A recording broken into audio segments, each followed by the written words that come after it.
আমির খসরু মাহমুদ চৌধুরী, তাকে আমি সম্বোধন করেছি সে একজন 12 ভাতারি। আমি 12 ভাতারি কেন বলেছি?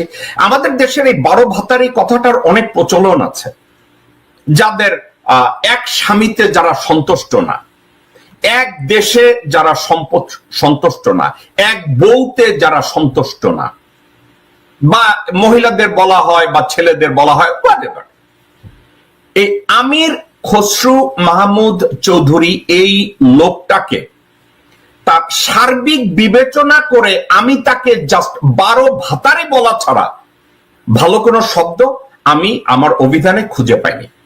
আপনি আমির খসরু মাহমুদের মানে ভণ্ডামি কথাবার্তা যদি শুনেন আপনারা দেখতে পাবেন। শুনেন আমির খসরু মাহমুদ এক জায়গায় সংস্কার নিয়ে, নির্বাচন নিয়ে সে কি বলছে।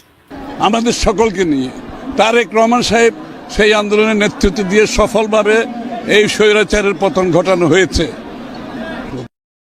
সে বলছে তারেক রহমানের নেতৃত্বে নাকি হাসিনা স্বৈরাচারের পতন হয়েছে, এই আমির খসরু মাহমুদ বলছে। আমি জানি না পৃথিবীর কোন বলদ কোন বাংলাদেশে এই কথাটাকে বিশ্বাস করবে। এবার শুনেন ওই বিএনপির অন্য আরেকজন নেতা কি বলে।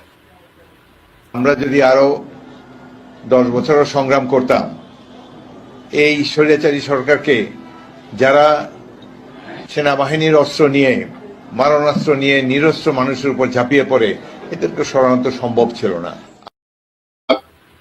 তাহলে কি হলো?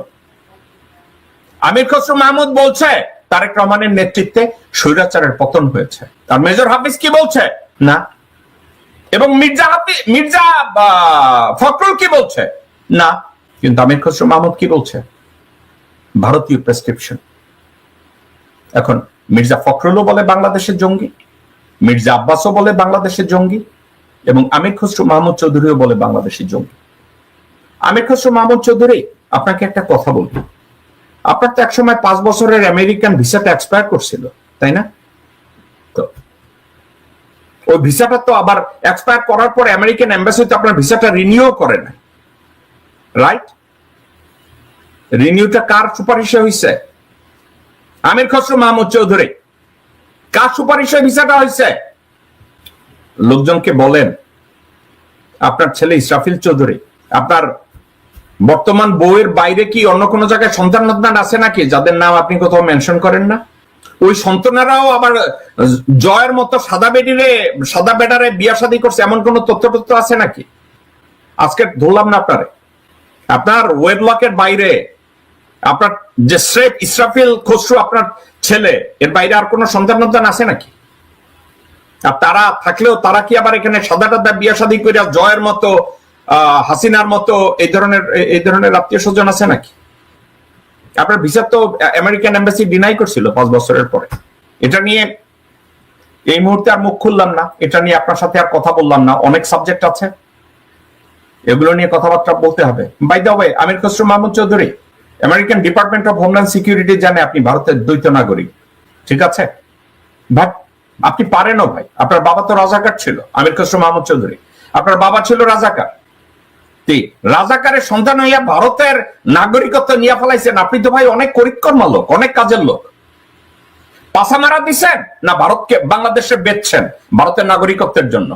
আপনার পাছামারা দিয়ে আপনি ভারতের নাগরিকত্ব পান নাই, আপনি বাংলাদেশের জনগণকে কতবার বেচছেন, বাংলাদেশের সংবিধান এবং অস্তিত্বকে কতবার বিক্রি করছেন এই ভারতের নাগরিকত্ব নেওয়ার জন্য। বেগম জিয়া যখন এই কথাটা বলে, শুনুন, অনেক বড় বড় নেতা বানিয়েছিলাম, অনেক বড় বড় পদ দিয়েছিলাম, মন্ত্রী বানিয়েছিলাম, যারা কিছুই ছিল না, যাদের এই বিএনপি দিয়ে, শহীদ জিয়া রহমান দিয়ে, আমার দিয়েই অনেক বড় হয়েছে, অনেক কিছু মালিক হয়েছেন, তিনারা সব বেঈমানি দালালি। আপনি তো ওই বেঈমানদেরই একজন, রাইট? আপনি তো ওই বেঈমানদেরই একজন। সবার সামনে আপনাদের চোখে ধুলা দিয়ে কন্টিনিউয়াসলি নিজেকে প্রমাণ করে যাচ্ছেন যে উনি একজন নীতিবান মানুষ, উনি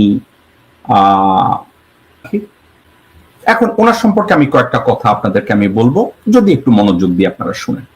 আমির খসরু মাহমুদ চট্টগ্রাম স্টক এক্সচেঞ্জের মালিকানাধীন বনানী এলাকার 17 নম্বর রোডের 27 নম্বর প্লটটি ডেভেলপ করার নামে উক্ত প্লটের সঙ্গে পার্শ্ববর্তী 25 নম্বর প্লটটি নিয়ে অনুমোদিত নকশা না মেনে উভয় প্লটে যথাক্রমে 22 তলা এবং 21 তলা ভবন